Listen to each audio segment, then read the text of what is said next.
Yesterday, my granddaughters were each comparing notes with each other on how many devices they had in their bedroom. And they each had about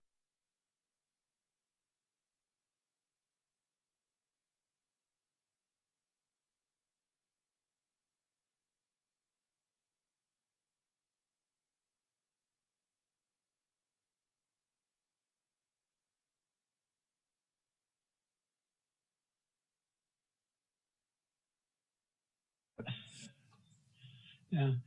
Don't forget about Spotify. I think they're still on my Spotify account. That's what drags it down. They've got I said, hey, how come the cell charges went up? Said, oh, because you didn't buy a good enough plan. The kids over, like they're complaining about my internet services. I go, wait a minute. That's life though, huh? Yeah.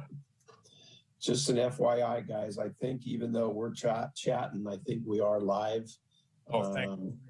So I'm not sure if the public is hooked in yet or not, but I'll be careful with it. You are live, just so you know. Great. Thank you. Thanks, Roberta.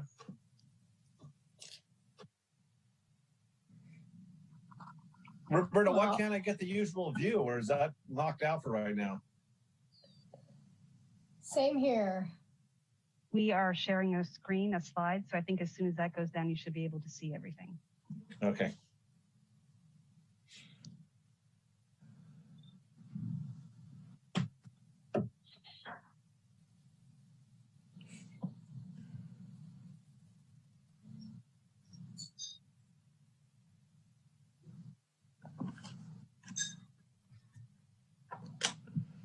Yeah.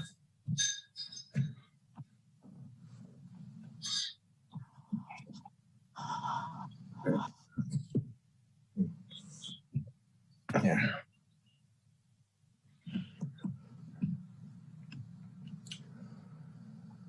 I'll turn this off. Director Burke, I think we have everyone. Chair Galvin, yes, I do believe we have everyone present who's going to be here today. Very good. Then I will call the meeting to order of the Board of Public Utilities for the City of Santa Rosa. We may have a roll call, please. Yes, Chairman Galvin. Here. Vice Chair Arnone. Here. Board Member Badenfort. Here. Board Member Grable. Board Member Walsh. Here. Board Member Watts. Board Member Wright. Here. Great. Good afternoon, everyone. Just a reminder to please mute your phones or your microphones when you're not speaking, and to please put away your cell phones and your personal computers. Item 2 on the agenda is statements of abstention by board members. Do we have any?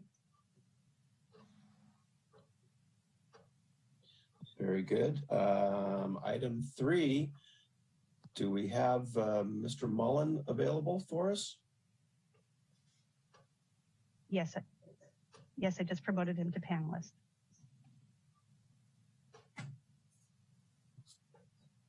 Yes, I think I'm here. Welcome, Matt. There you are. Thank you. So we want to give you a little recognition for your service to the Board of Public Utilities. We're certainly sorry to see you go. So we want to thank you for your service, your leadership, your guidance of the Water Department utilities during your time on the board. You and I go way back to softball days. You first served on the BPU in 2018, and you were reappointed in 2020. You've shared with the board and the public the expertise, the knowledge, and the experience that you've gained over your 35 years of tenure in the local government. During your time on the BPU, Matt, you graciously served on the contract review and water conservation subcommittees, giving of your time and bringing valuable insight to these committees. As a member of the contract review subcommittee, Board Member Mullen was willing to ask the tough questions and help champion some critically vital projects, including the UV disinfection replacement project. Board Member Mullen's participation on the board helped ensure that the city continues to provide safe and reliable water distribution, wastewater collection, treatment, and beneficial reuse for current and future generations in Santa Rosa. On behalf of the board, I want to thank you, Matt, for your service and your commitment to this community. I wish you much good luck to you in the future, and especially on the softball diamond. With that, I will open it up to board member comments before we hear from Mr. Mullen. And also I want the director to have an opportunity to speak as well. So, Vice Chair Arnone? Yeah, do we still have Matt here? I don't see him on the screen anymore. I hope we didn't lose him. But because I hate all of our accolades to go to waste. It looks like he did not join or went away. Let me see if he's back. He dropped off. He was there for a minute. He may need to log back on. I'm not seeing him in the attendee list either, unfortunately. He's not. Oh, he's back. Hold on just a moment. Oh, there we go. This is 2020 and 21. This is what this is. There we go. He should be coming back momentarily.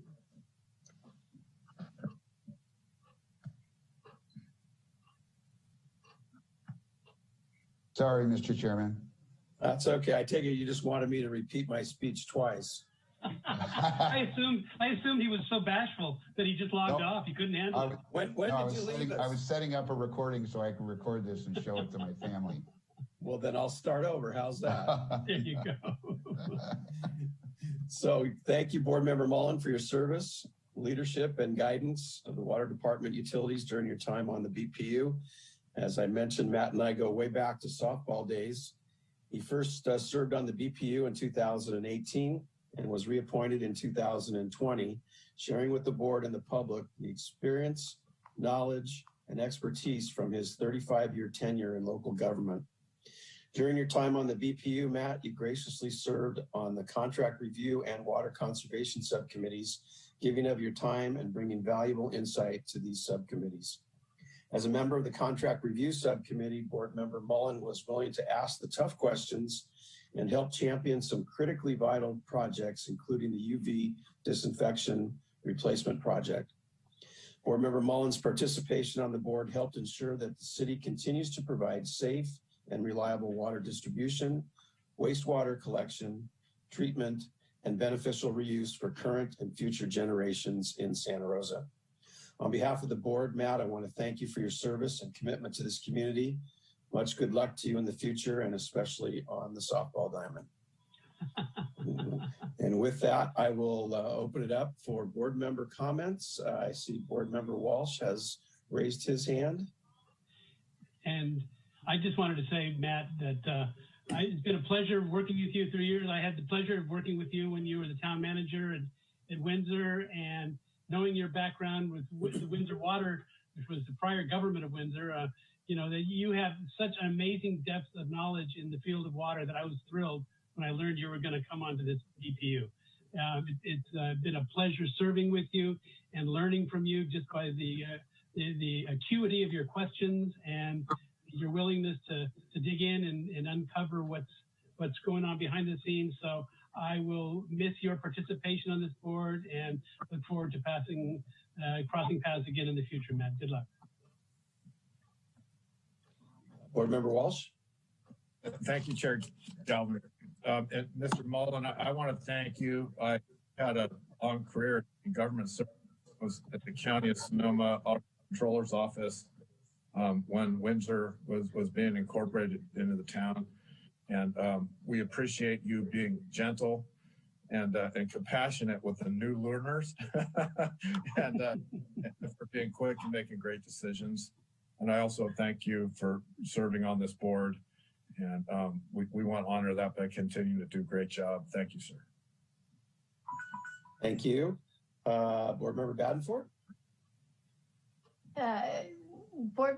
Vice Chair Arnone said it exactly how I was going to say it, that just in the questions that you asked over the months, I've learned so much from you and appreciate all of your service. And each and every time there was an item, whether it was in contracts committee or at the board level, your your history, your expertise, your unique expertise, especially in Windsor and how that relates to the city of Santa Rosa. It was definitely my moment to tune in extra close because I learned a tremendous amount in your questions, both in how contracts are set up, the implications for implementation, and always your grace for our staff. And so I appreciate you. I hope that we get to see you somewhere around the water world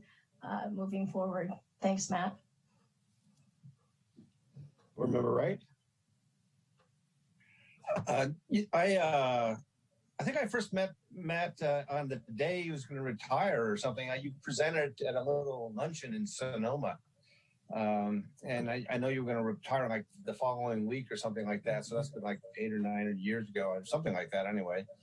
But so I never actually knew you very much, even though I interface a lot with Windsor. But it's been a pleasure being on the board with you and hearing your questions and just having you as a member. You've been a good board member, and I believe our paths will probably cross again sooner than later. Thank you. Director Burke? Thank you. On behalf of the Water Department, I want to thank Mr. Mullen, Matt, for his leadership and grace while serving on the board.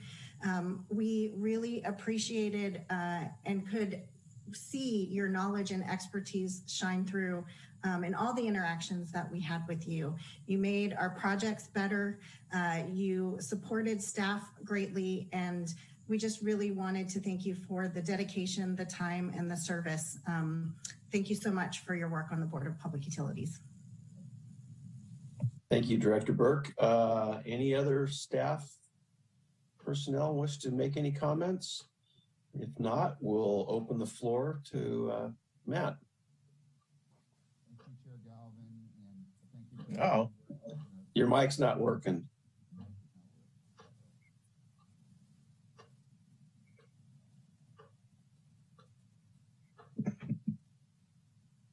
How about that? Still really, really low.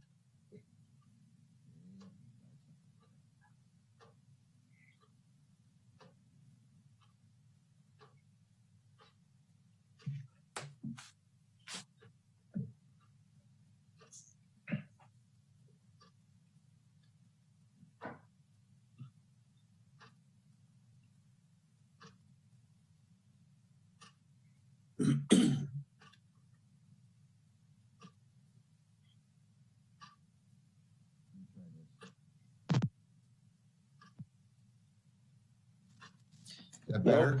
Oh, there you go. Now we got you. No. You're good. Hold on, one more try.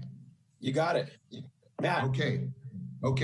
All right. I don't want to take up too much of your time. I appreciate all the kind comments.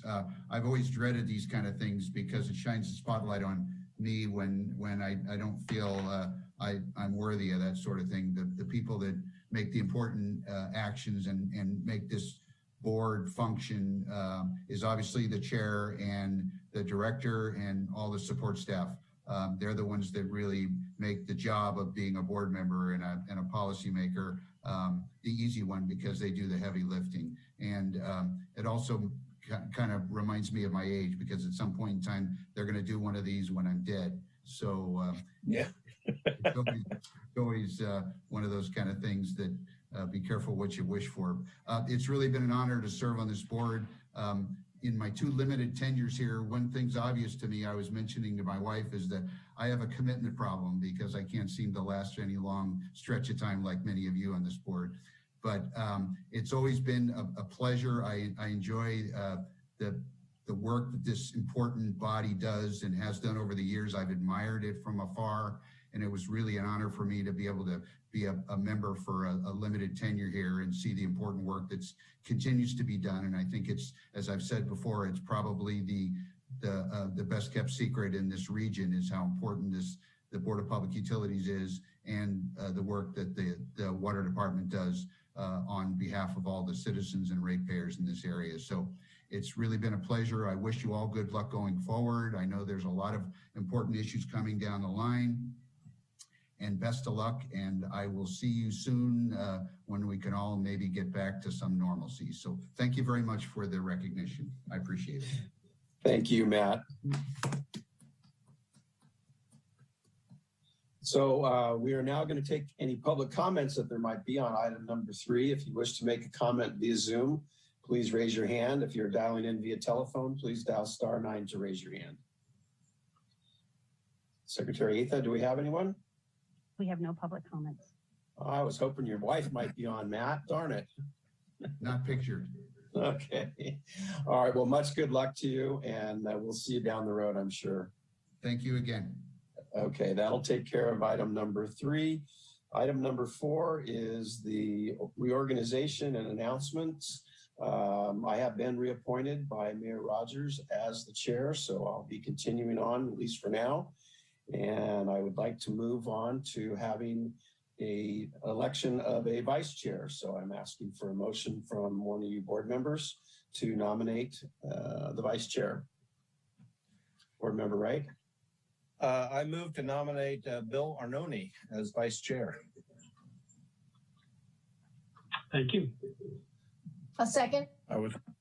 We have a motion and a second. Do we have any other additional nominations?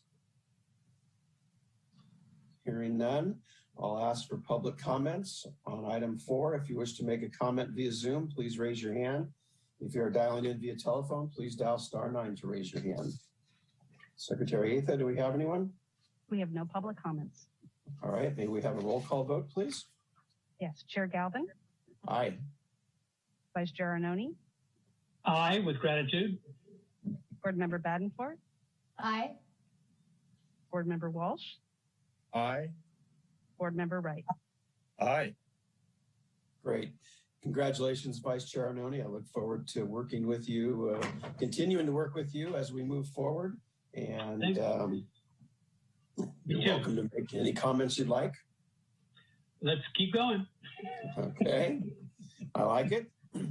So item 5, we have no study sessions. Item 6 is the approval of the February 4th minutes. We're now going to take public comments on the minutes approval. If you wish to make a comment via Zoom, please raise your hand. If you're dialing in via telephone, please dial *9. Secretary Etha? No public comments. All right, the minutes from February 4th will be admitted. We'll now move to the staff briefings. Director Burke.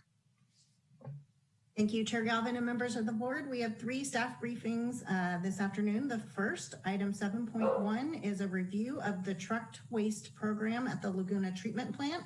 And Renee Gundy, our Environmental Compliance Inspector 3, will be making the presentation. Hello, everyone. Welcome, Ms. Gundy.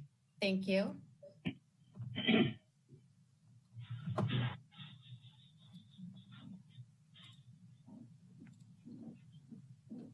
One sec while I get my...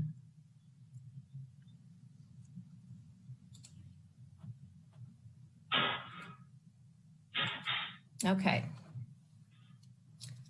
So, good afternoon, Chair Galvin and members of the board. My name is Renee Gundy. I'm Environmental Compliance Inspector in the Environmental Services Division. I'm here to talk to you today about the trucked waste program that is located at the Laguna Treatment Plant. The trucked waste program offers a service to waste haulers by providing them with a disposal option for a variety of liquid waste types. Next slide, please. So I'm going to start by telling you a little bit about the program and the history of it. As you'll see later in this presentation, the program has evolved over the years into what it is today. At the beginning, the program mainly focused on trucked in wastewater from the Meacham landfill, waste that we call landfill leachate. Leachate is the water that percolates through the soil and landfill material and is collected in a pond at the landfill. Prior to 2006, there would be 10 to 20 trucks a day in the summer and 70 trucks a day during heavy rains that would be driving into the plant to discharge leachate from the Meacham pond.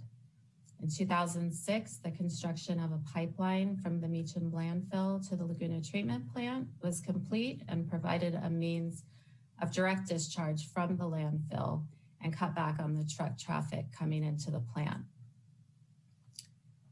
The septic receiving station started out as a small service to septic haulers who cleaned septic tanks and emptied portable toilets. The fee was not competitive though, so many of the septic haulers in the area opted to drive elsewhere. But in 2015, in an effort to provide better customer service to local septic haulers, the septic rate was lowered, which brought in more haulers. And then in 2016, the high-strength waste station began operation. This provided a new disposal option for haulers of liquid waste that the plant could not accept before. When the waste comes into the high-strength waste station, it's metered directly into the plant's digesters, which has the benefit of a lower energy treatment option and produces methane gas. Next slide, please. So there are 3 locations for receiving trucked waste. The septic receiving station in the very back of the photo, there's a truck backed into it. This is 13 cents a gallon, and it's the portable toilet waste and septic tank cleanouts that go into this location, which is goes into the primaries, but has a little added screening at the septic station. The high strength waste station is directly across from the septic receiving station. It's 4 cents a gallon for discharging items like animal processing waste, beverage processing waste like beer and wine processing, fats, oil, and grease, mainly kitchen interceptor waste from restaurants, and then food processing liquids can also go here. And this is what feeds directly into the digesters. The emergency holding basin is the truck closest in the picture that is discharging into. It's 2 cents a gallon. And what we usually get here is equipment rinsate, groundwater from construction projects, landfill leachate, not the Meacham as much because it is mostly through the pipeline, but we also have closed landfills that still bring in their leachate. And this goes straight to the primaries without the added screening that the septic station has. Next slide. So this chart shows the amount of waste received per year in gallons. You can see that in 2013, the plant received only 1,200 gallons of septic waste, which accounts for about 1 truckload. And then at the end of 2015, when the septic rate was lowered to match other rates in the area, there's an increase in gallons that we started receiving. And then in 2020, there was over 4 million gallons of septic waste that discharged to the plant, and that's the gray bar. And then in 2016, when the high strength waste started operation and we were able to take in different waste types that we couldn't before, you'll see there's been an increase since in 2018. It was a huge increase, but one fact about this is that over 14 million gallons of this was coming from one brewery processing plant, and that was their highest year. Next slide. So in order to have a trucked waste program, there's specific regulations and permits that the plant is required to maintain. A requirement for having a septic receiving station is that we must maintain a trucked waste management plan according to the treatment plant's NPDES permit that's issued by the Regional Water Quality Control Board. The regional board also requires that we have a standard operating procedure for the high strength waste receiving station. And then an air permit is issued by the Bay Area Air Quality Management District and is required because we have the high strength waste station. The air permit regulates the throughput for high strength waste and emissions from the high strength waste odor scrubber. Lastly, the plant maintains a renderer's permit through the California Department of Food and Agriculture. This permit is required when taking in kitchen grease to the high strength waste station, and we're required to maintain and track manifests for each load that comes in by the haulers that bring in this kitchen grease.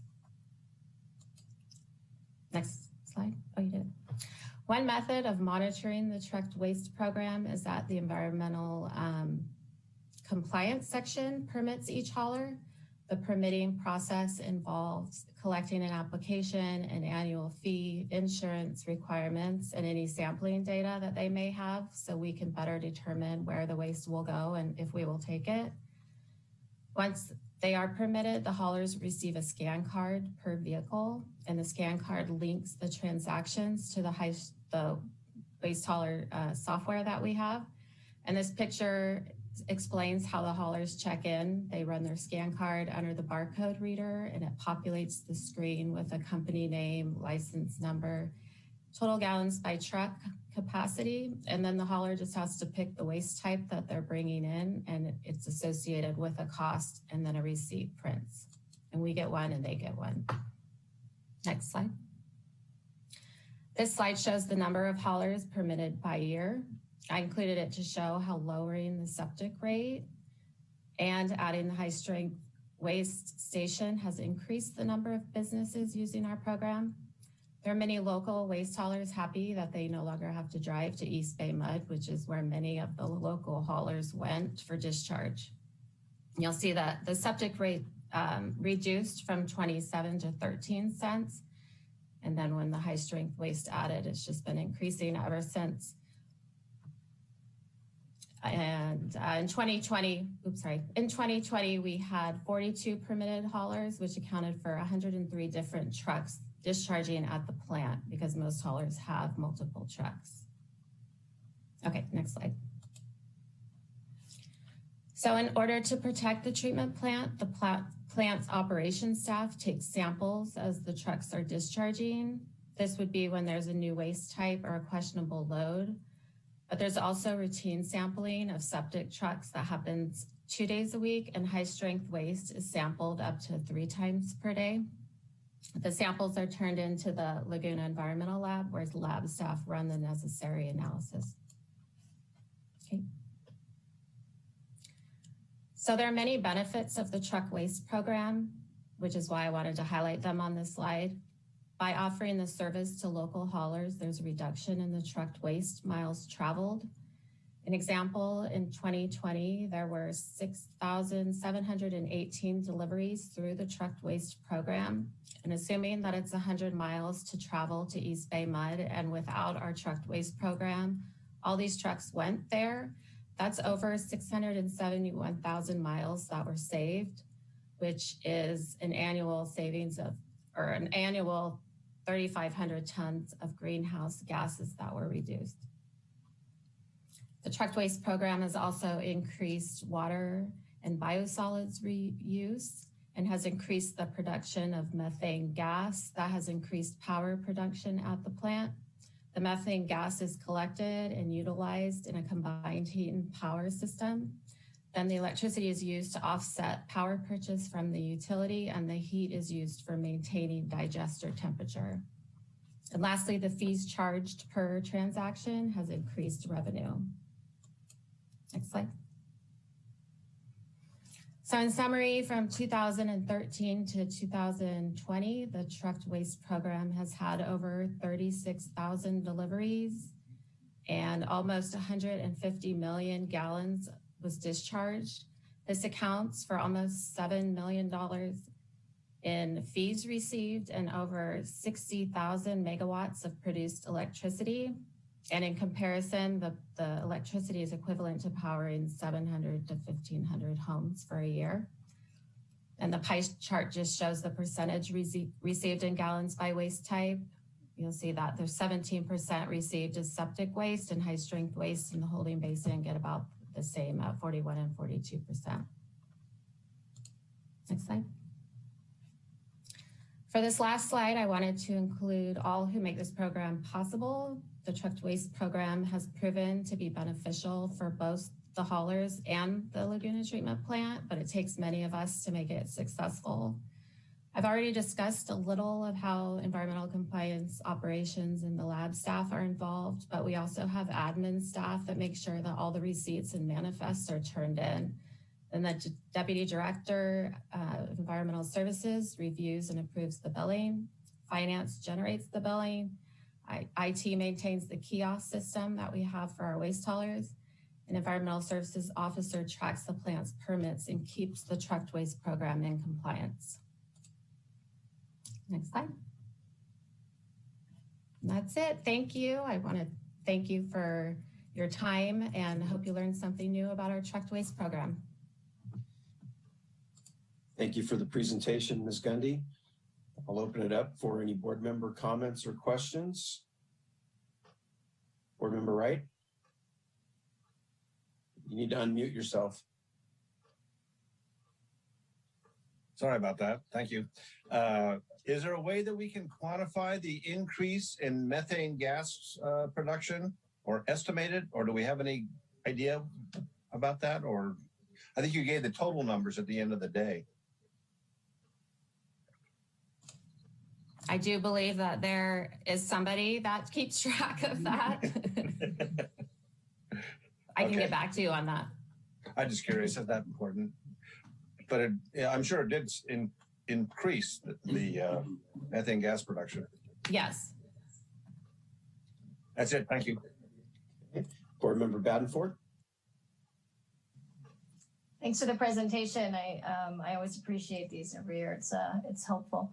I believe when we heard the report last year on the high strength waste, we anticipated the opening of a Petaluma site, and potentially there might be some inputs changes on our end. Has there been a significant change since the Petaluma site has gone online? Actually, the Petaluma site never came to fruition. Okay. So we're still getting, apparently. yeah, we thought it might have an impact, but yeah, never happened. Is it still in progress or? Not that I know of. Not that I know of. All right. Well, I guess it's even better that we have a strong program. Thanks very much. And I think Renee, yes, thank you, Chair Galvin. Renee, correct me if I'm wrong, but I do think we've seen a reduction in trucked waste from Laguna, or one of our customers, because they have some on-site treatment that they've put in place. So we've seen a little bit of reduction from that perspective. That is correct, yes. Other board member questions or comments? Very good. We will now open it up for public comments on item 7.1. If you wish to make a comment via Zoom, please raise your hand. If you're dialing in via telephone, please dial *9 to raise your hand. Secretary Atha, do we have anyone? We have no public comments. Very good. That'll take care of item 7.1. Thank you again, Ms. Gundy. Director Burke, item 7.2. Thank you, Chair Galvin and members of the board. As we've had a new board member and had some other board members reseated, we thought sort of with this time frame of a new board, it would be a good time to bring back some of our updates and information on the various divisions within the department, so we can make sure the board is aware of all the different responsibilities and programs that we run. So we're going to be starting that series off and be bringing staff briefings to the board on our various divisions throughout the department. And today, item 7.2, we're going to start off with our Environmental Services Division, and Deputy Director Environmental Services, Sean McNeil, will be making the presentation. Thank you, Director Burke. Good afternoon, Chair Galvin and members of the board. I'd like to just give a brief update on the Environmental Services Division. One of our star performers, you just saw, Renee Gundy, presenting on our trucked waste program. Really impressed by all the work that that team has done, or actually everybody's done to pull that program together. So next slide, please. So to talk about the Environmental Services Division, I just want to kind of give a broad overview of the different teams that make up the division, and then I'll go into each of the teams individually. So we have a group of us who work on permit compliance and quality control. There's 3 of us working in that with some support services. We have an environmental compliance team, which Renee Gundy is a member of, our pre-treatment program. We have 9 staff allocated in that group. And then the Laguna Environmental Lab None of the work that we do in permitting would work if we didn't have the data that the environmental lab produces for us. We have 16 staff in there, and then we have our stormwater in creeks team that addresses the impacts of our storm drain system on local waterways within the city. And we have 11 staff in there, and I'll go into them a little more briefly. Next slide, please. So the Laguna treatment plant regulatory compliance, I'm going to stay high level. Next month, you'll be getting an update on our regulatory update. So a lot of the greater details will occur then. But I just want to remind you that one of the main components of this team is to focus on our discharge permit, which is a National Pollutant Discharge Elimination System permit, or NPDES. That's the common term that we see kicked around with this type of permit. We also oversee the biosolids compliance. That's covered under a different permitting mechanism called a general order. So we make sure that those reports are getting turned in on time. We also manage and oversee the permitting and report writing for the recycled water program, making sure that all that data that we are required to collect is uploaded into state databases, and that all our reports are filed on time. And then we have a whole host of activities related to air permits. We have air permits for all of our different mobile large engines and stationary generators. And so we have a staff person who oversees all of the permitting and reporting and testing required for those.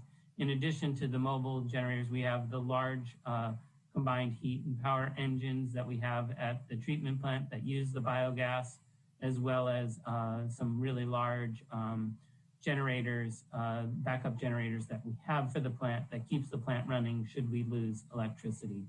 Those are our biggest ones, and we work with the Bay Area Air Quality Management District on those permits. Next slide, please. The environmental compliance section, you just heard one of the programs that they work on. I just want to let you know in the past year, 2020, most of it being in this shelter-in-place COVID-19 restrictions. We've been very active. This is a requirement from the EPA on all wastewater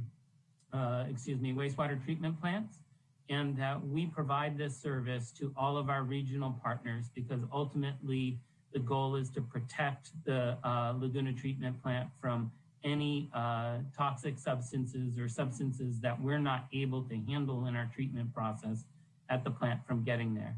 So we've conducted over 572 inspections of businesses in 2020, collected over 215 water quality samples, diverted 2,400 pounds of pharmaceuticals from the landfill from our medicine take-back program. That take-back program is going to be morphing in the next year as the state is going to be taking over control of those kind of programs, and it'll be a statewide program, so it won't just be regional, which we believe is a good thing. And in addition to providing service to all of our sub-regional partners, we also provide a fee-for-service support for pre-treatment compliance for the town of Windsor. And then we also have, as you just heard, we're managing the Wastehauler program for the Laguna treatment plant. Next slide, please. The Laguna Environmental Lab, as I mentioned before, these are definitely the people behind the scenes on our compliance. All of our samples run through the lab. Most of those samples are analyzed in the lab. When we are unable to analyze those samples, we do maintain contracts with outside labs to make sure that we get samples analyzed in a time frame that's required under the regulations. So in 2020, we analyzed for 30,254 analytes in the lab. That's kind of our normal business. In addition to that, we analyzed 145 drinking water samples, for volatile compounds in response to the glass fire. And we were able to turn these around relatively quickly to assure that our water quality met all regulatory requirements. It's important for me to acknowledge the staff and let you know that they do operate every day of the year, holiday and whatnot, because these measurements need to be made. And so we support primarily the Laguna treatment plant, but we also provide support for our water quality program, as well as stormwater, police, and fire.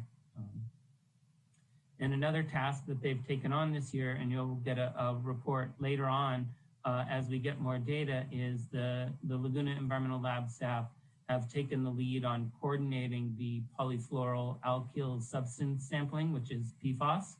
And these are the live forever chemicals. This is the new emerging contaminants that all wastewater entities are on the lookout for based on our requirements from the State Water Resources Control Board for us to look into that. And so as we get more data, we'll be sharing that with the board. Next slide, please. So when we are a lab that's collecting this environmental data and using it for regulatory purposes, we are required by law to have a quality assurance program. And that quality assurance program consists mainly of a quality manager who oversees the quality of the Laguna Environmental Lab.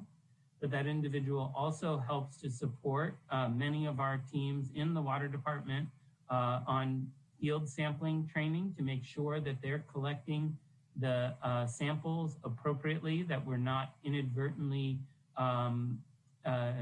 adding pollutants into our sampling process that aren't actually in the water. And the reason for a quality assurance program really is to provide data of a known and documented quality. And so we aim for a high quality in our data, both from collection all the way to reports, and we have to document each of those stages. And that's what our quality assurance program does for us. A big change for us this coming year and probably the next 2 years after is that there have been some new major changes to the accrediting body or the accreditation process from the Environmental Lab Accrediting Program, or ELAP. This is run through the State Water Resources Control Board.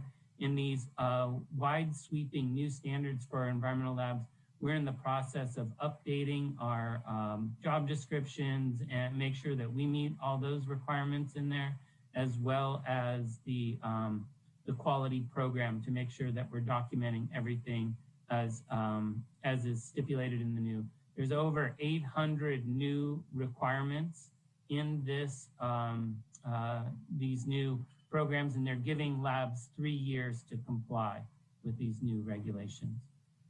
So that's going to keep our quality assurance program really busy over the next year. So next slide, please.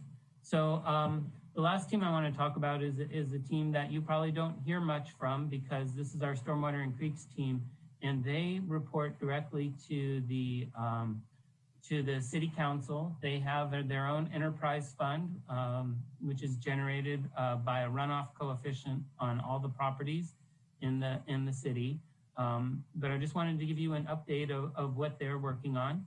So in the past year, even under these COVID restrictions, they spent over 1,500 staff hours cleaning our creeks, removed over 833 cubic yards of trash, worked with over 7,500 residents in the city of Santa Rosa, including 6,374 youth, primarily through a distance learning education program. We took our environmental education program and made it virtual so that we could provide that to the students as part of our permit.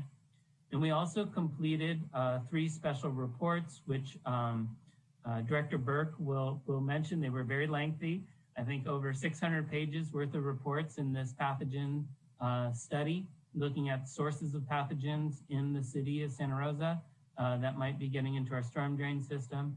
We did a review of all potential sources for sediments as so that we could identify any places that we could prevent sediment from getting in. And we also did an analysis of some stormwater best management practices, or BMPs, that we installed as part of a grant program at City Hall complex. And we analyzed the effectiveness of those BMPs. Next slide, please.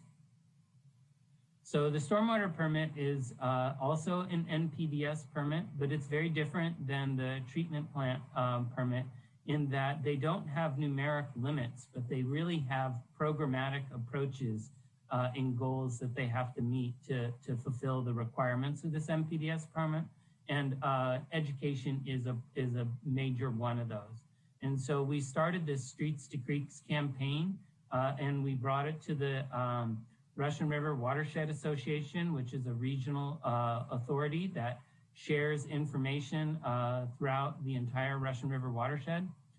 This program in 2020 had over 13 million impressions, and it has these nice little pictures, and depending on where you're logging in and seeing this on Facebook or Instagram or wherever your social media might be, will pop up a zip code and a local creek there and highlighting it. So here's Oakmont Creek in the 95409. And it's been our most successful outreach campaign to date by far. And in addition to this program, we typically have a Creek Week where we have activities for people to work on.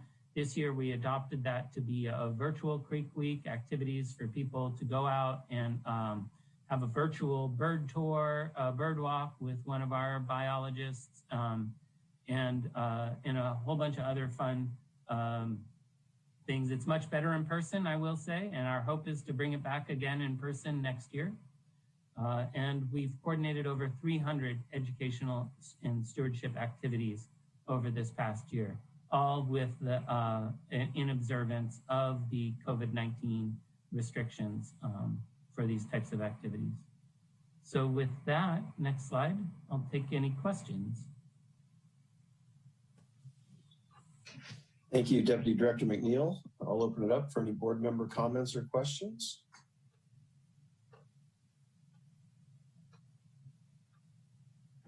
Okay, seeing none, thank you for the presentation. It's always good to get these updates, and we'll look forward to future ones on other divisions within the Water Department. So at this point, we'll take any public comments on item 7.2. If you wish to make a comment via Zoom, please raise your hand. If you're dialing in via telephone, please dial *9 to raise your hand. Secretary Atha, do we have anyone? We have no public comments. That will conclude item 7.2. Director Burke, item 7.3.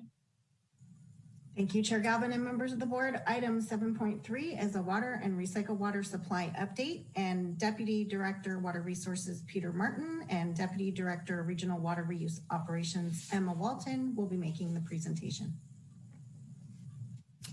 Thank you, Director Burke. Good afternoon, Chair Galvin, members of the board. It's like we're pulling up the presentation. Going to be very brief today, but I just wanted to quickly kind of give you an update on water supply conditions for Sonoma Water, and also just some updates on our winter water conservation campaign. Next slide. So as of February 4th, Sonoma Water, the State Water Resources Control Board issued a order granting the temporary urgency change petition filed by Sonoma Water in January. Since the issuance of that particular order, storage has kind of got a little bump as a result of that. And as of today, storage is 31,107 acre feet, or about 45% of their target water supply curve in Lake Mendocino. Reservoir outflows from Coyote Dam have been in between 25 and 30 CFS for the past few weeks, which is in compliance with the reduced flows in the East Fork of the Russian River that was granted by the State Water Board's order. Next slide. Lake Sonoma's storage, as far as that goes, reservoir levels are currently at about 157,000 acre feet, or 64% of the available storage pool for this time of year. Releases are set at about 75 CFS. It's important to note that Lake Sonoma's operations are aligned with the terms of the dry year weather conditions pursuant to Decision 1610. The order by the State Board did not affect the releases from Lake Sonoma and Dry Creek. Next slide, please. So as I kind of briefly mentioned, the temporary agency change petition that was filed in January by Sonoma Water, an order was issued on February 4th. That, if I remember correctly, that request was specific to changing the hydrologic index that determines flow regimes for Decision 1610 for Sonoma Water's water rights from the index that is based on Lake Pillsbury inflow to specifically storage in Lake Mendocino. As a result of that, conditions change from normal water year to critical water year flow regimes in the upper watershed. As I mentioned, it affects only the in-stream flows in the upper Russian River, specifically the East Fork of the Russian River. So you'll see that in-stream flows are at about 25 CFS. That's a reduction from, I believe, 75 CFS previously.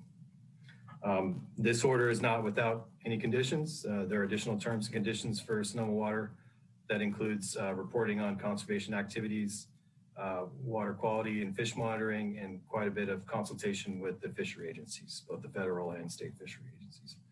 And then they are also going to be required to implement a framework with a methodology for water diversion accounting in the upper Russian River. So they're working through how those reports are going to be done, at last that we heard from Sonoma Water staff. Next slide, please.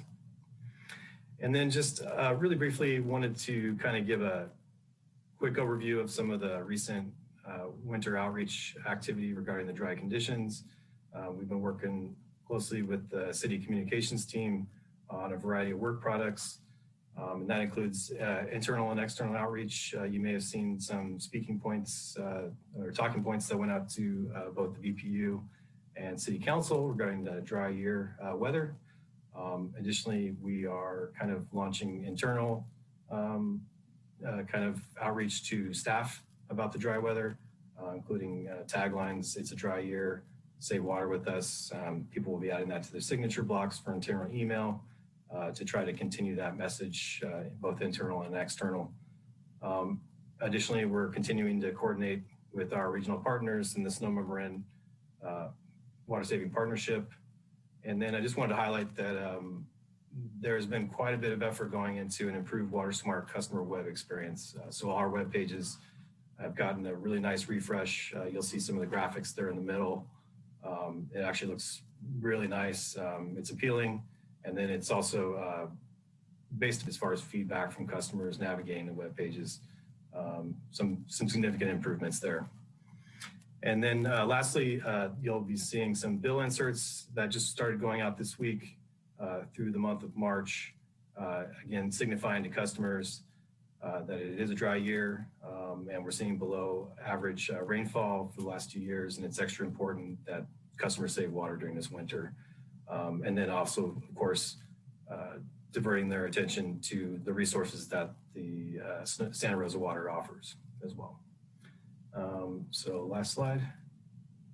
So we're continuing to offer plenty of services to customers, trying to get folks to request a WaterSmart checkup in their home, as well as, that's socially distanced, of course, and also folks can, it's sort of a DIY kit, but there's a lot of follow-up with staff as well. So go to srcity.org, WaterSmart, and request that WaterSmart checkup. So with that, I'll go ahead and hand it off to Deputy Director Walton and let her continue the presentation. All right, thank you, Deputy Martin, and thank you, Chair Galvin and members of the board. Roberta, you can go ahead and thank you. I'll just provide a really brief update on our recycled water supply, as unfortunately conditions haven't really changed much. So next slide, please. So here's a graphic of our recycled water production. Again, just a reminder, average over the last about 35 years shown in gray there. Last year shown in blue, which was our previously historic low production. And then currently in black along the bottom, we did receive a little bit of an uptick in our production so far for February. This is shown in a dotted line as obviously we are not completely through February yet. And if we don't get additional substantial rain, this average will come down.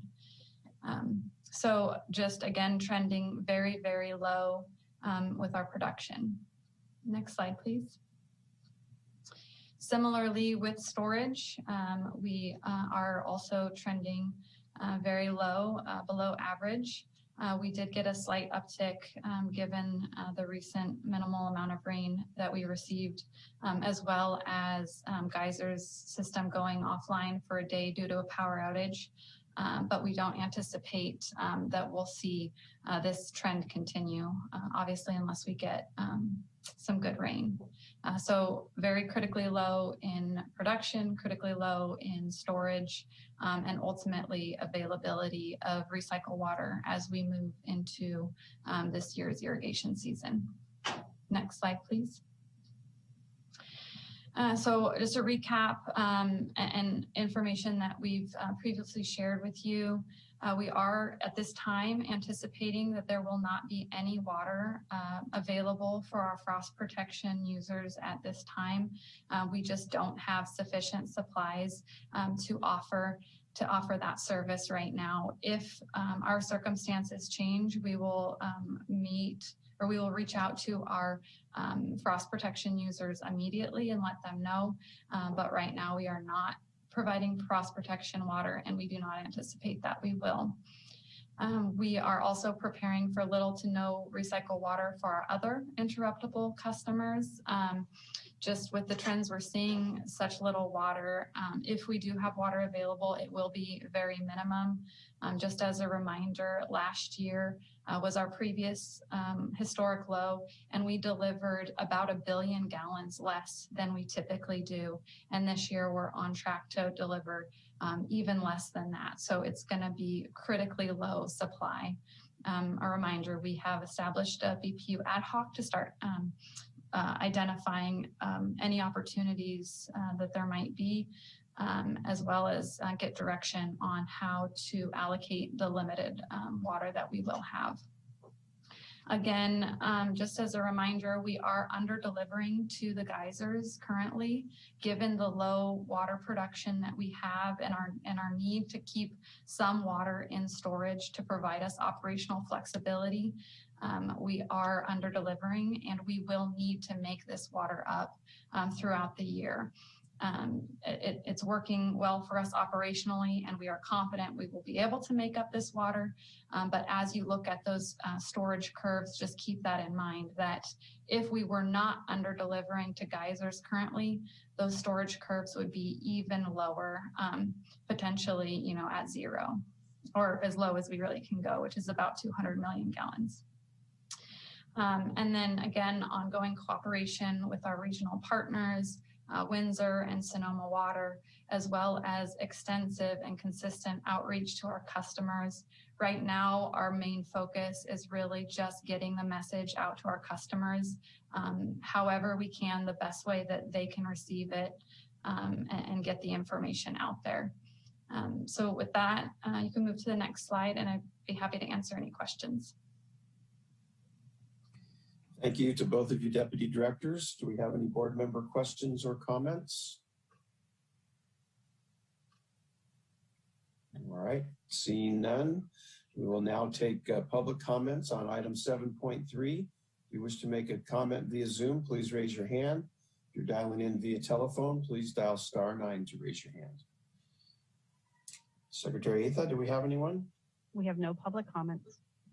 Thank you. That'll take care of item 7.3. We have one item on the consent calendar, item 8.1, which is an extension of the exclusive negotiation agreement with Renewable Sonoma. I'll move approval of the consent calendar. The consent item. Second. A motion by Vice Chair Arnone, seconded by Board Member Badenford. Any further discussion? Okay, at this time, we will take public comments on item 8.1. If you wish to make a comment via Zoom, please raise your hand. If you're dialing in via telephone, please dial *9 to raise your hand. Secretary Etha, do we have anyone? No public comments. May we have a roll call vote, please? Yes, Chair Galvin, Aye. Vice Chair Arnone, Aye. Board Member Badenford, Aye. Board Member Walsh, Aye. Board Member Wright. Aye.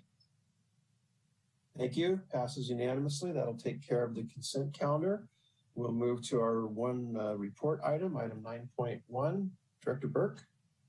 Thank you, Chair Galvin and members of the board. Item 9.1, we're pleased to bring you our 2021 water and wastewater cost of service study and proposed fiscal year 21-22 through fiscal year 24-25 rate schedule, as well as our proposed update to the water shortage rate structure.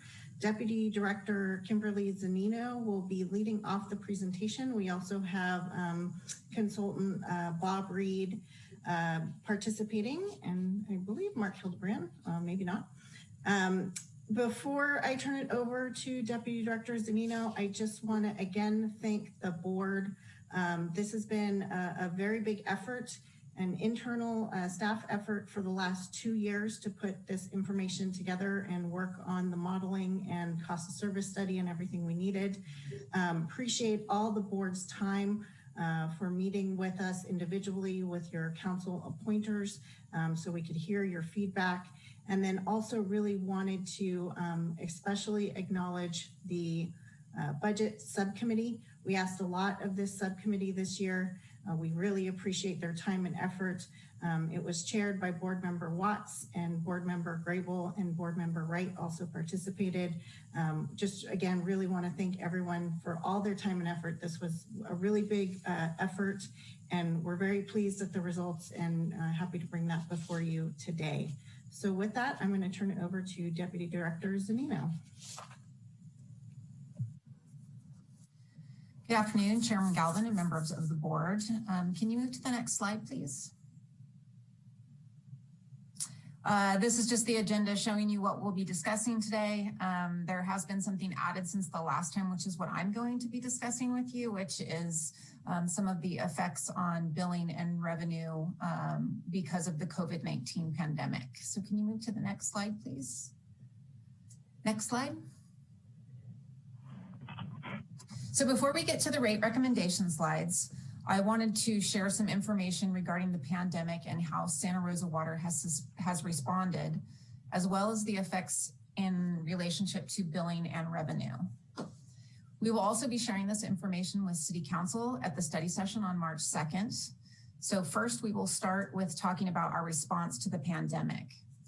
As we discussed several times before, there was a moratorium on shutting off water for non-payment in March of 2020, when the shelter-in-place orders began to be implemented around the state. Santa Rosa Water has complied with this mandate and in addition restored water services that had been shut off prior to the order. Santa Rosa Water also discontinued charging delinquent fees to customers and implemented process to help customers make payment arrangements with any terms that they could commit to. In addition, there has been increased outreach for the Help to Others program, making customers aware of the program, the qualifications to participate, and how to apply. And then finally, city staff is monitoring any state or federal programs that may provide assistance to our customers, as well as working with the county and our regional communities to stay informed on any possible bill assistance that may become available and how we as providers will be able to help our customers participate in any of those programs. Next slide, please. We also wanted to make you aware of the work that is being done to address the tracking of customers and the bills that are in arrears. I'll start by discussing the constraints of the billing system as it relates to the pandemic and the moratorium on disconnection of water. Our billing system, as designed, is based on our policies and practices which does not allow customers to become overdue by more than 90 days. And therefore, tracking of customers at that level of arrears was never necessary. With the moratorium, we needed to find ways to track those accounts, but were limited by the design of the system. While we do not want to make permanent modifications to our billing system, which are very costly and require a significant amount of staff time, we did want to be able to work within the constraints to find ways to determine the number of accounts more than 90 days past due and their total balances.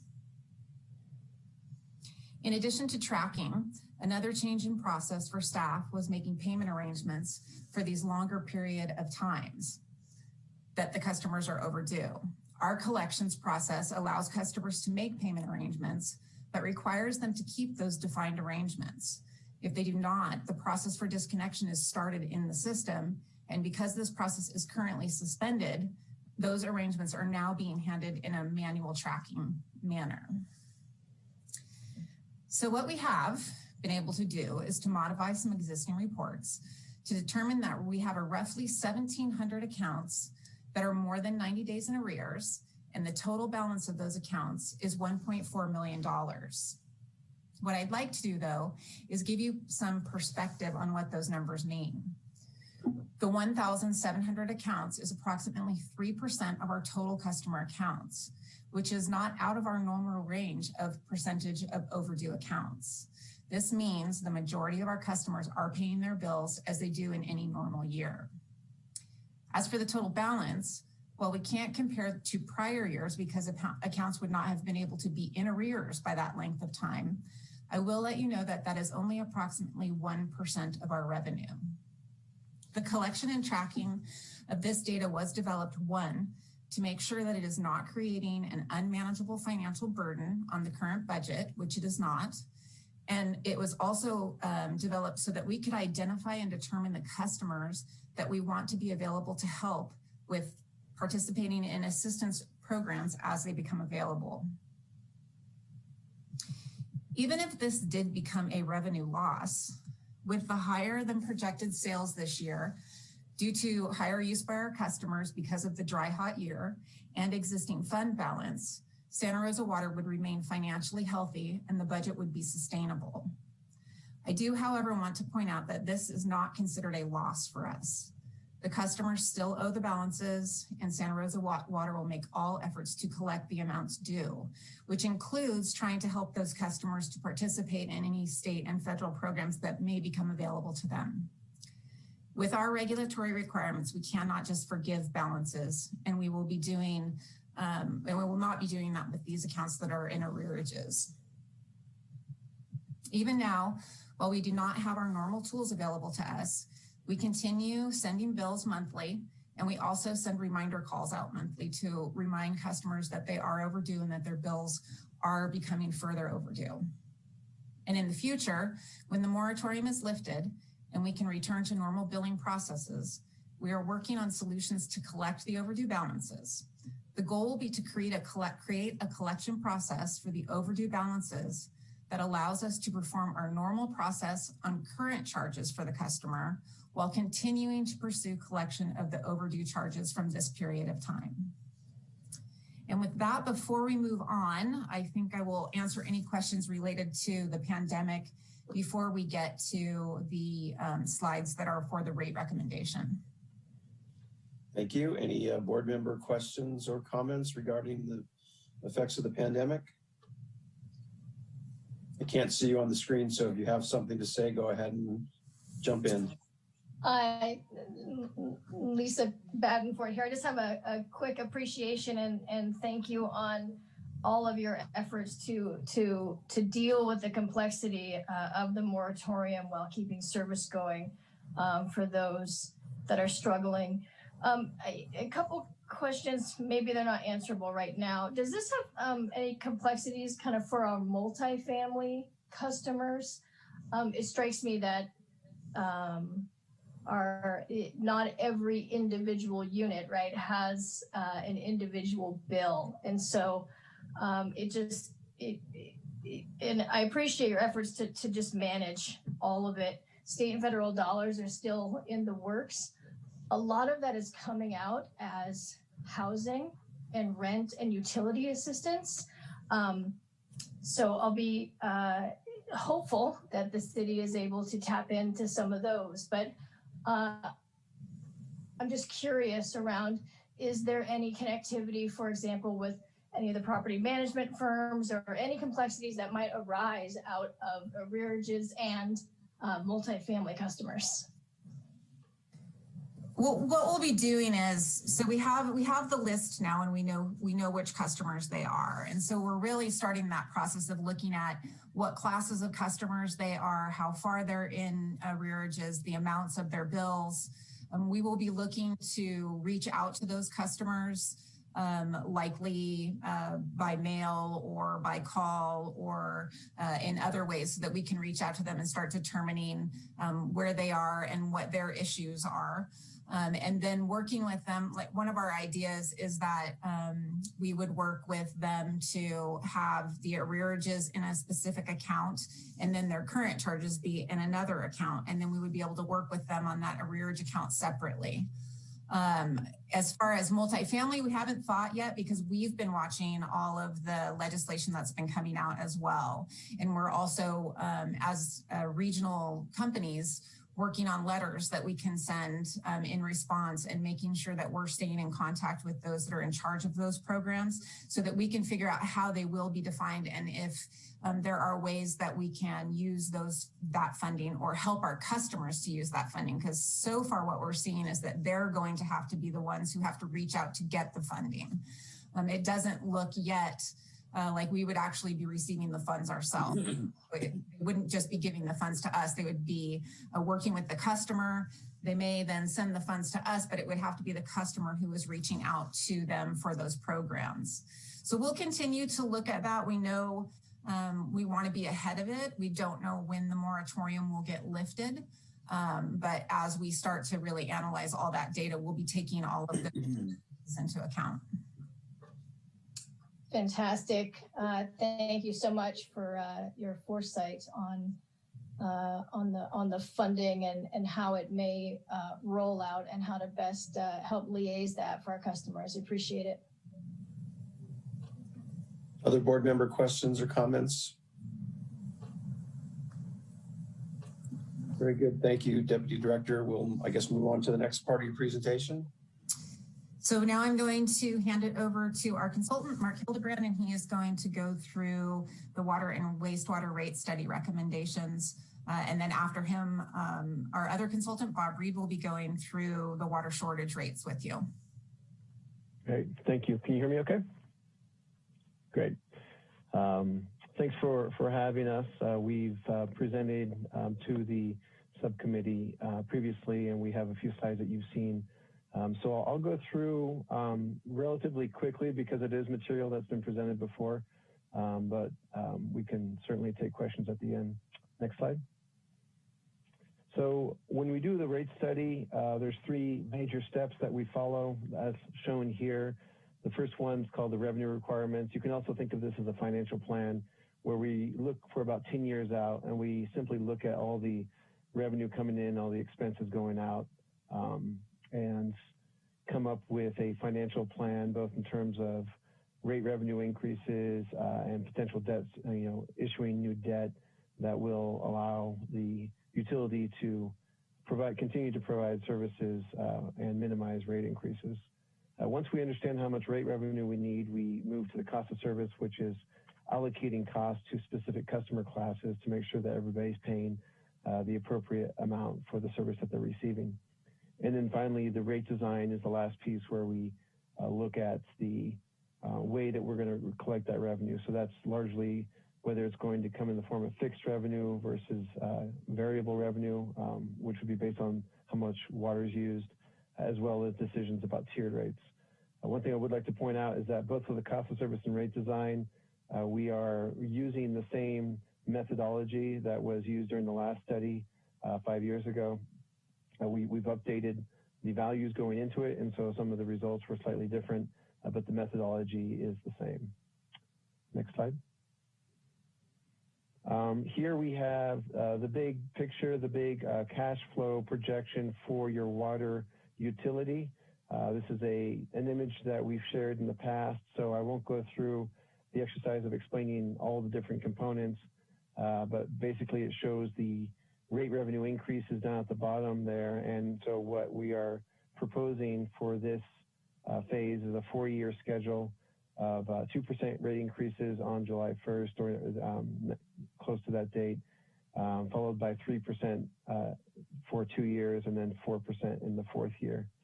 The numbers below that show that you remain in very healthy levels of debt coverage ratio, which is a way of measuring how easily you can pay for your debt, and those are healthy numbers. It also summarizes the capital spending that's planned for the water utility.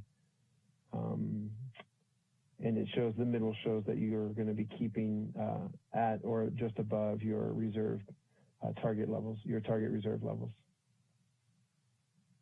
One thing I do want to point out is that Director Walsh did make an observation about the capital spending there at the bottom, and we did make some adjustments to make sure that all years were being inflated by that 3%. There was 1 year that was slightly off, and so we've made that fix. It didn't change any of the results.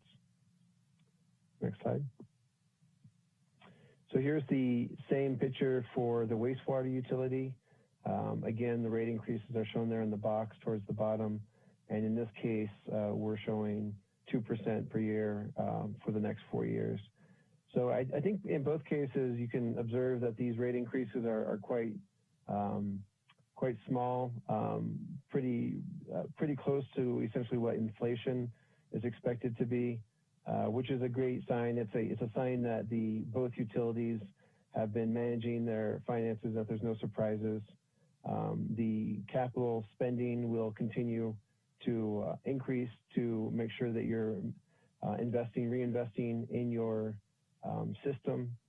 And the city has also recently issued pretty important debt for the UV system, which really helped keep the rates low. And I believe we covered that in some slides coming up. Next slide.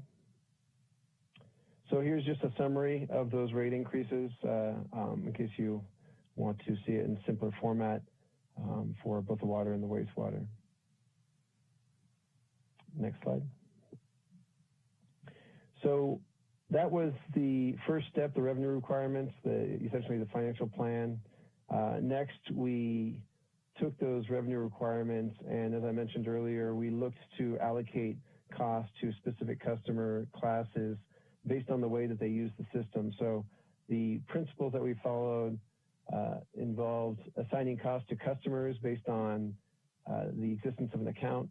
We also assigned costs to customers based on the size of their meter, capacity cost. So that's really the cost associated with the infrastructure, the size of your infrastructure, and the size of the system you need to serve your customers, which we then measure based on the size of their meter.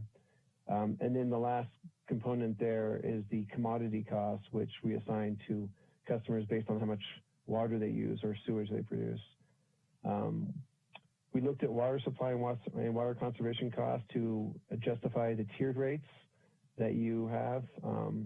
And on the water treatment side, we looked at different strength characteristics of some of your commercial customers to charge them a higher rate for the cost of treating higher strength sewage. Next slide. So here's a couple pie charts that just give you a sense of how large each of those categories are. You can see that the smallest piece there is the customer costs, really associated with administrative and billing. And then capacity costs are your fixed costs. And then your commodity costs are quite large because of your purchase of water. Next slide. So here's a table with your rate schedules, a lot of numbers here. You have a relatively detailed rate schedule focused at different types of customers. I won't go through all of these numbers, but you can see the percentages on the right are pretty consistent between the different customer classes. Again, in year one, you will see slightly different rate increases for different types of customers based on the the results of the cost of service. So when we update the cost of service, it will affect some customer classes slightly differently than others. And so it's normal to see slightly different results when it comes to the different components of the rate schedule. But in year 2 and thereafter, all the rates will increase identically across the board. I think that's all we need to cover here. Next slide. Same idea here for on the wastewater side. And again, you can see the percent change to these different components is pretty consistent across the board with some changes based on the results of the cost of service and the changes in the way that the city spends money, particularly the balance between capital spending and operating costs. Next slide. And I find this slide to be the most instructive, the most informative, because all the previous slides, you really need to know what you're looking at to understand what it means and how it impacts your customers. This helps translate that into actual dollars. So what we're looking at here are typical types of bills that we'd expect. So we identified specific types of customers and made some assumptions about the size of their meter and how much water they use and wastewater they're measured to use. And so, for example, in the single family class at the top there, we looked at 3 different levels of water use from low to very high.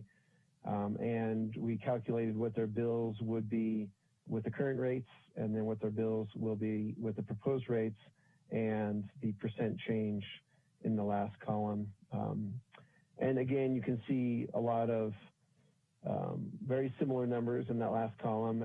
The changes that we're proposing really is going to be pretty uniform across your different customer classes. So very little variability between the different customer classes and quite modest rate increases across the board for year 1.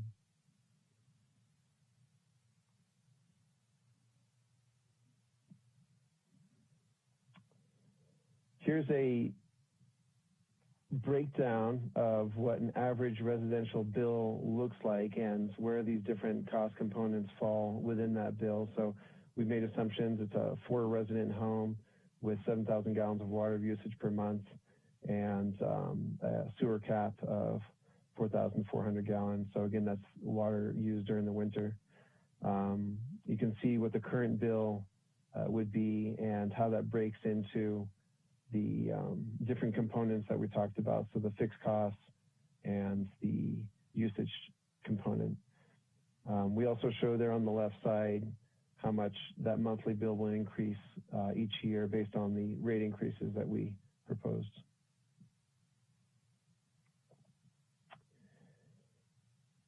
Here we have a survey to show you where you stand in the region in comparison to the rates that are charged by other utilities.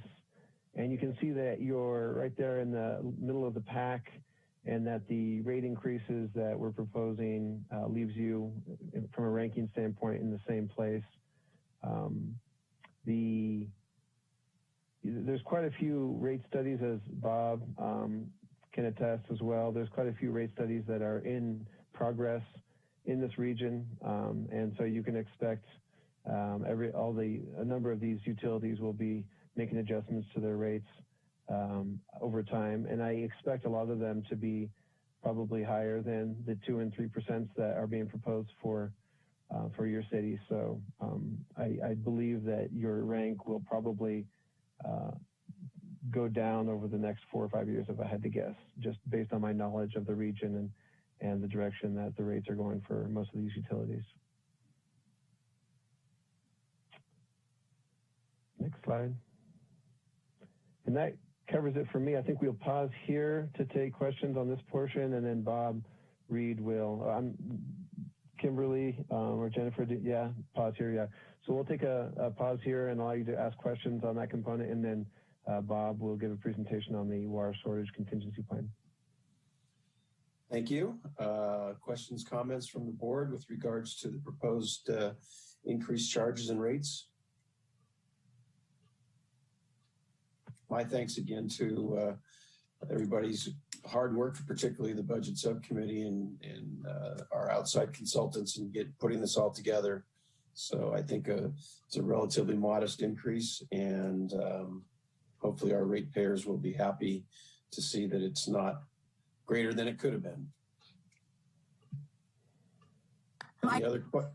Since we've paused here, I will just point out too, I wanted to thank Board Member Walsh for pointing out that in the report as well, that we should identify more information about CIP, and we did add that to the report. So that has also been included into the finalized report.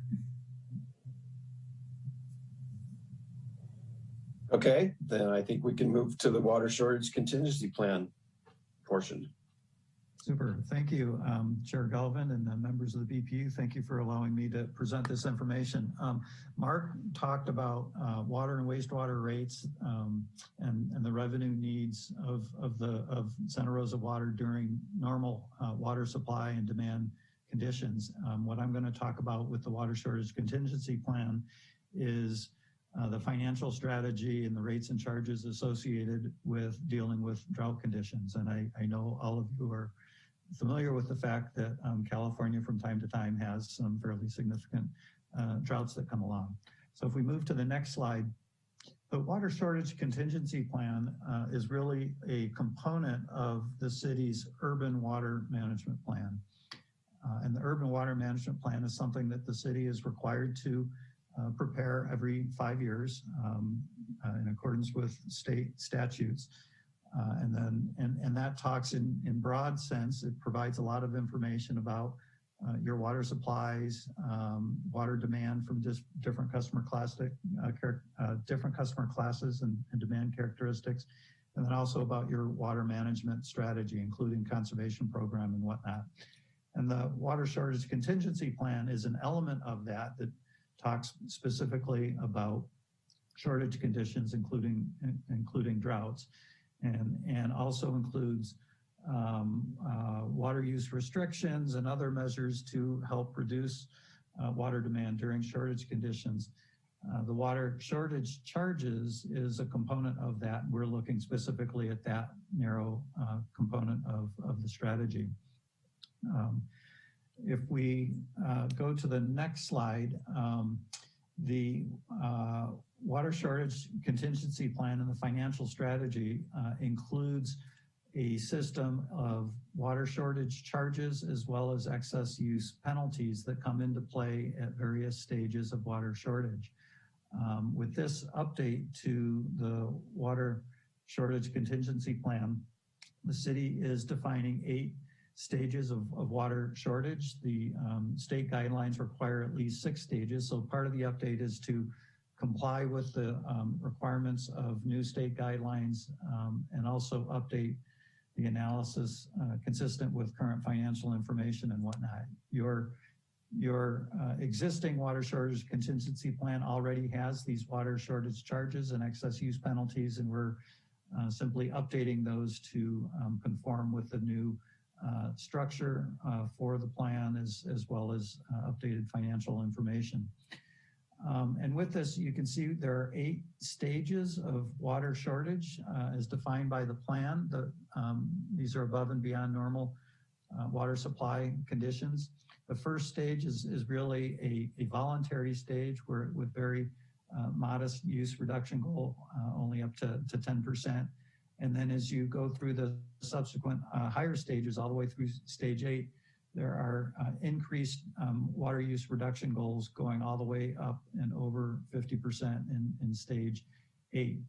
With each of these stages, there are various water use restrictions and those become mandatory in stage 2 that limit how customers can use water. And then in conjunction with that, we impose initially the water shortage charge, which kicks in stage 2 and then continues through stage 8.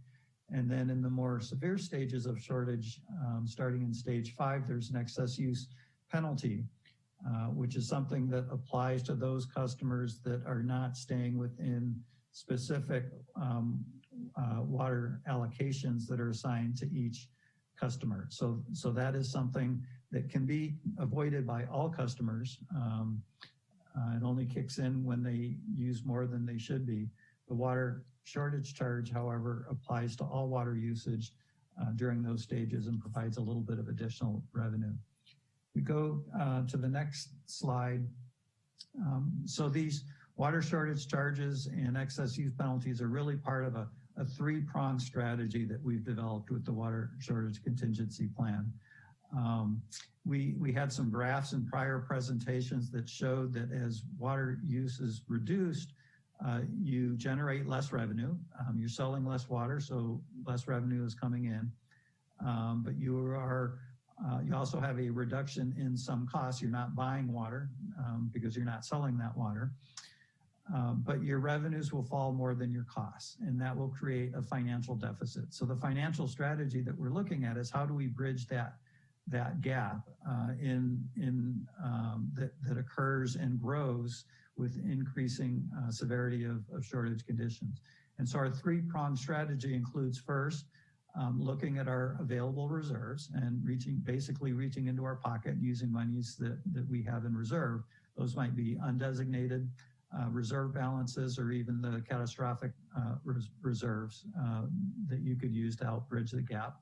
And in fact, in stage one, where everything is voluntary, that's what we would do, is use some of those reserves to bridge a fairly modest gap at that stage when things are not, there isn't a mandatory requirement for cutbacks.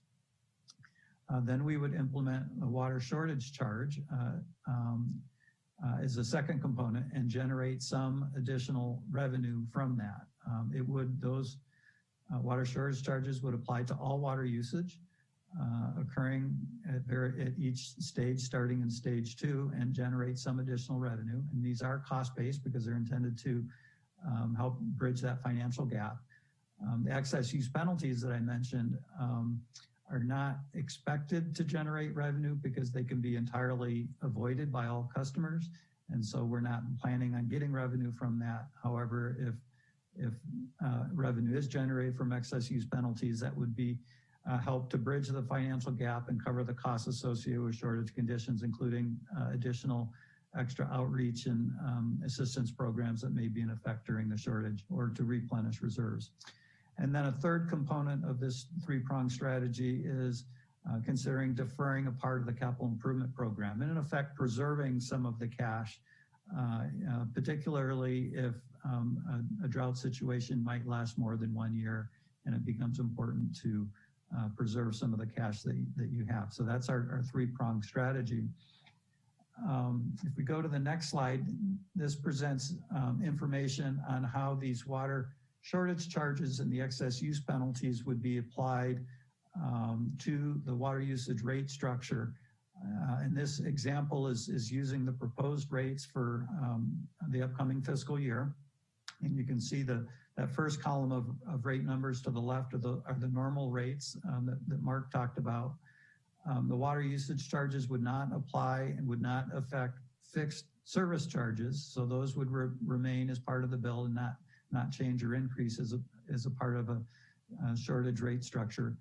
But as we moved into stage 2 and then subsequent stages, we would increase each of the water usage rates by a set percentage depending on the severity. So you can see in stage 2, there would be a 5% water shortage charge. So each of the usage rates would increase by 5%. And thereby generating a little bit of additional revenue. And that would increase in stage 3 to 7.5%, and then to 10% in stage 4, and then so on all the way up through stage 8. What happens in stage 5 is the approach to managing the shortage with the more severe restrictions in water use is the water shortage contingency plan calls for establishing specific water allocations for each customer. And for residential customer, this would be based on people per household with some allowance, at least in stage 5 and 6 for some irrigation. And then eventually that would be cut off as well. But there would be a specific water allocation for each and every customer. The rate structure would change to a uniform rate or shown as tier 1 here, which would apply to all water use up to that allocation. If you go over your allocation, up to 150% of the allocation, you would be in tier 2, and that would include an excess use penalty. And if you go over that 150% of the water allocation, you get into a third tier, which includes a higher excess use penalty. So again, that would generate additional revenue if customers did not stick within their water allocations, but those could be avoided simply by reducing water use. One of the real benefits to this structure and approach is what happens to water bills. And if we go to the next slide, this shows as an example what happens with a single family residential customer. The top half of this table shows a customer that is reducing their water use consistent with the water use reduction goals. And so their normal water demand might be 10,000 gallons. So this might be a typical summertime bill, for example. And then through stage one through 8, they reduce their water use consistent with the water use reduction goals or their allocation in the higher stages. And then you can see what their water bill would look like. So as you go across this table up at the top, you have that monthly service charge, which remains all the time. The water usage charge, which is based on the amount of water that's being purchased and the normal rate applied there. And you can see as the customer is using less water, that component of the bill goes down. But then starting in stage 2, we have the water shortage charge, and that starts to generate a little bit of additional revenue across each mandatory stage. And then excess use penalty would kick in starting in stage 5, but since this customer is meeting their water allocations, there would be no penalty. And so you can see in the far right-hand column here that in all cases, because the customer is reducing their water use, their bill would go down relative to a normal bill with normal water usage and the standard water rates because they are using less water. The bottom half of the table shows what happens if a customer does not reduce their water use and they ignore the requests and the requirements of the city to reduce water use. And here you can see their bill increases. And initially, maybe not too dramatically by a few dollars, but certainly when you get into very severe stages, those bill increases could be pretty dramatic because of the excess use penalties. But when we're at a stage 7 or stage 8 of shortage and we're looking at somewhere on the order of 50% reduction, people ought to be conserving, and there's a consequence to not. So again, this strategy is really consistent with what's already been adopted and has been in place within the city. This is just being updated to reflect the new guidelines coming from the state, as well as the financial information that we have. And while the adoption of the new urban water management plan and shortage contingency plan will be separate from the rate study per se, they're on parallel track. The adoption of these water shortage charges will need to be part of the Prop 218 process. And so that's why we're bringing this together in parallel at this time, so that both of these elements can be included in the same notice process. So I think with that, we can either pause here or turn it back over briefly to Kimberly to talk about some outreach efforts. You can turn it back. Oh, there we go. Thank you, Roberta or Priscilla. I don't know who's changing slides. So we did still want to remind you that we continue to outreach to our customers in all ways that we can in the current environment. We are actually in the process of finalizing the 3rd video. You have all, and we're all able to see the first video that was released during a BPU meeting, but it was difficult with Zoom to get those to run smoothly. So instead, if we send you the link, then you can go to our website and you will be able to see the 2 videos that have been created and one that will be released soon. Those videos are being released so that we can help our customers understand all the work that we do, where we've come from, where we're going, and what their dollar is spent on. We are then going to enter the next phase of customer outreach and communication, which is really explaining the rate increase. We are trying right now, we are working on developing a toolkit that will be available to you as BPU members and council members, so that when questions come to you, you will have additional tools outside of just FAQs, which are always provided for you. But we will continue to make all efforts that we can to reach the public and get the information out. Next slide, please. The next steps in the rate setting process are a study session on March 2nd. So we will be before council in a couple of weeks. There is a second one scheduled in case we need it. So we will also be there on March 16th if we need to be. The Proposition 218 notification, which is the required notification to our customers, which also requires a 45-day waiting period before the public hearing, will be sent out near the end of March, beginning of April.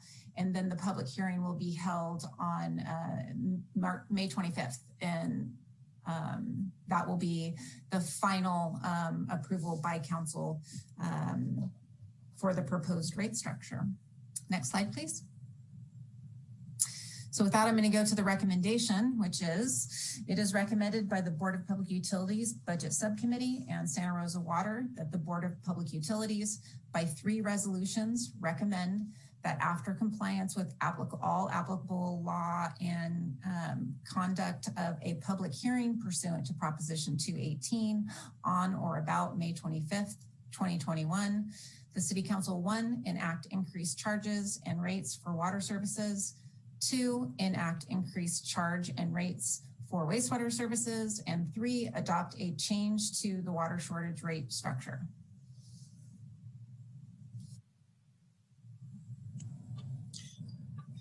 Thank you, Deputy Director Zanino.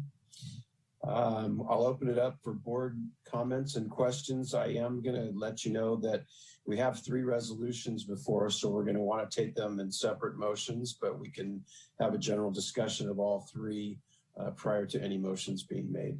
So any board member questions or comments?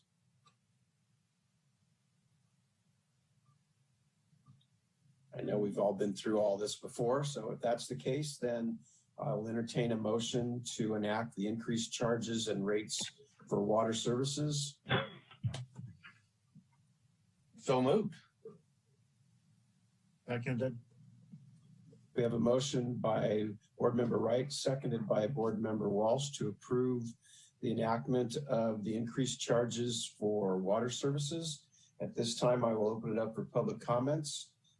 If there are any public that wish to make a comment, please raise your hand. If you're dialing in via telephone, please dial *9. Secretary Atha? We have no public comments. May we have a roll call vote on the first motion, please? Yes, Chairman Galvin? Aye. Vice Chair Arnone? Aye. Board Member Badenford? Aye. Board Member Walsh? Aye. Board Member Wright? Aye. Thank you. Passes unanimously.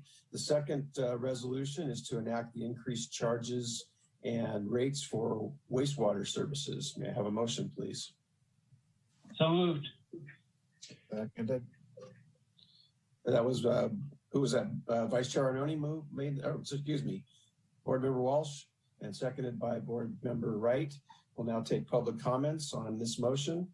If you wish to make a public comment, please raise your hand or dial *9 if you're on the phone. Do we have anyone? No public comments. May we have a roll call vote, please? Yes, Chairman Galvin? Aye. Vice Chair Arnone? Aye.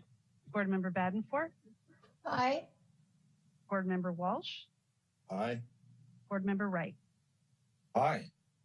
Great. That passes unanimously. The third resolution is to adopt a change to the water shortage rate structure. I'll make that motion. I'll second the motion. We have a motion by Vice Chair Arnone, seconded by Board Member Walsh, to approve the changes to the water shortage rate structure. We'll now take public comments on that motion. If you wish to make public comment, please raise your hand via Zoom or dial *9 on your phone. Do we have anyone? No public comments. Okay, may we have a roll call vote on the third motion, please? Chairman Galvin, Aye. Vice Chair Arnone, Aye. Board Member Badenford, Aye. Board Member Walsh, Aye.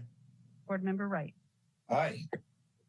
Great, passes unanimously. Thank you again to the presenters and for all the hard work in getting all this work done so that we can move forward and get this before the City Council. So that'll conclude item number 9.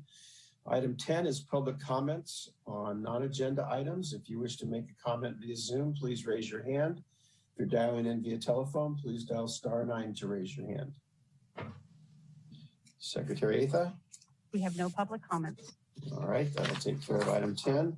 We have no referrals. We have no written communications. Do we have any subcommittee reports? Hearing none. Any board member reports? Chair Galvin, pardon me. Yes. I believe you were going to make an announcement under subcommittee reports. I am, aren't I? Excuse me.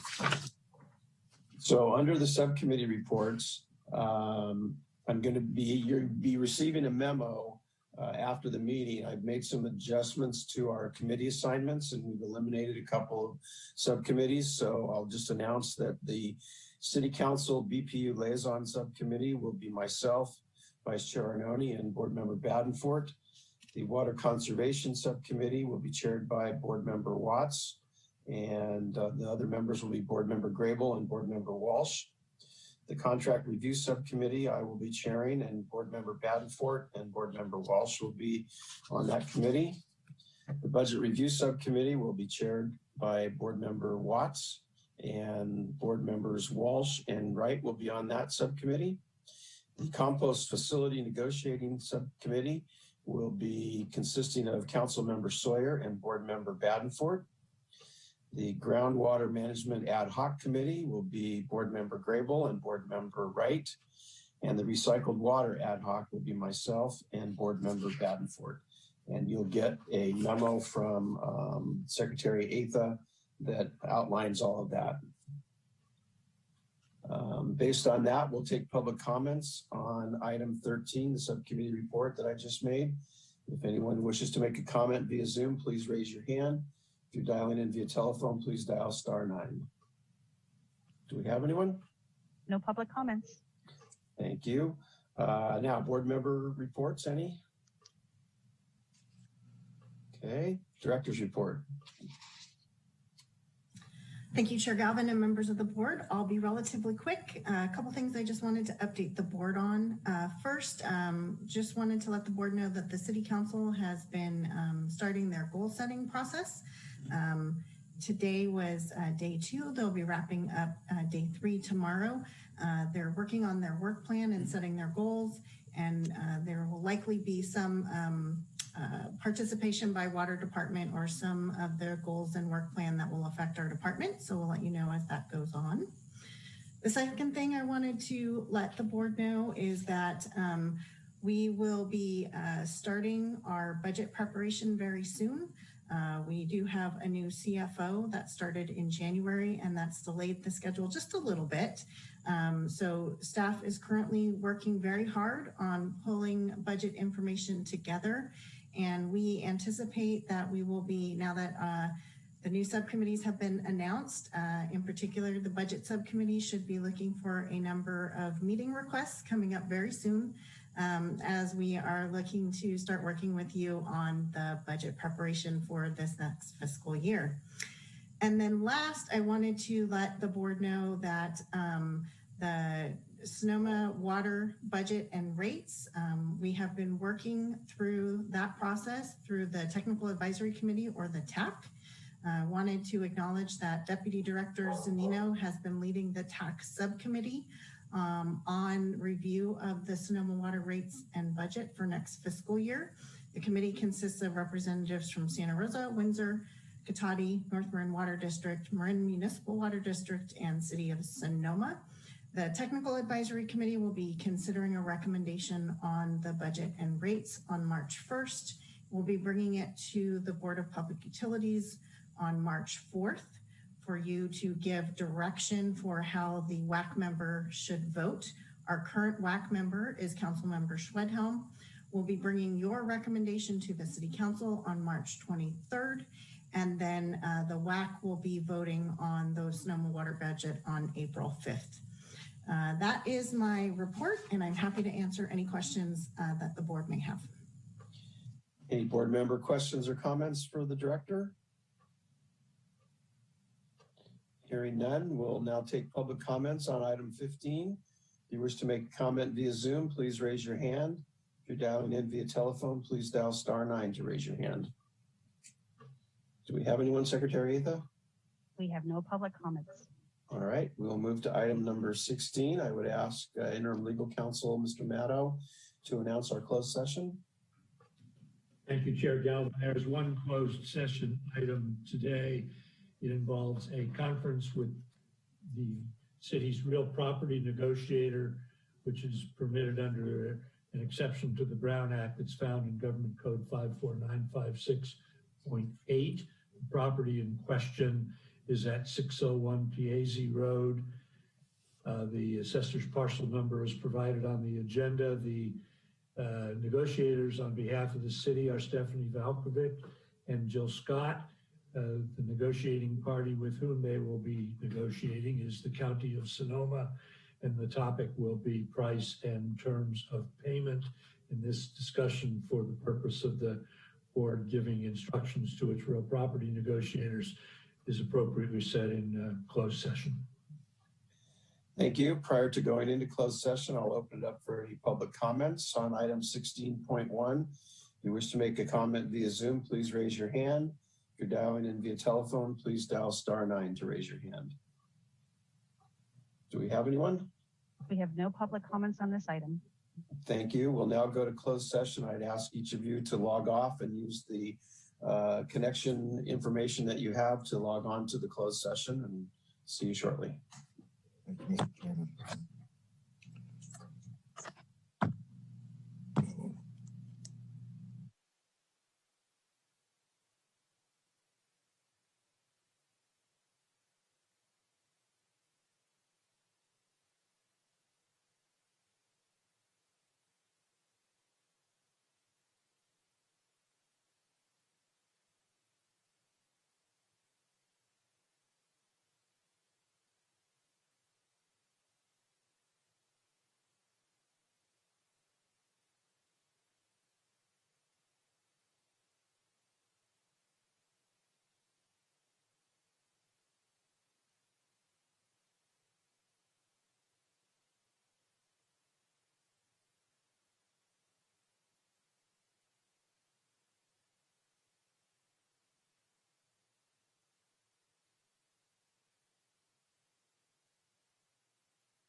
we have everyone?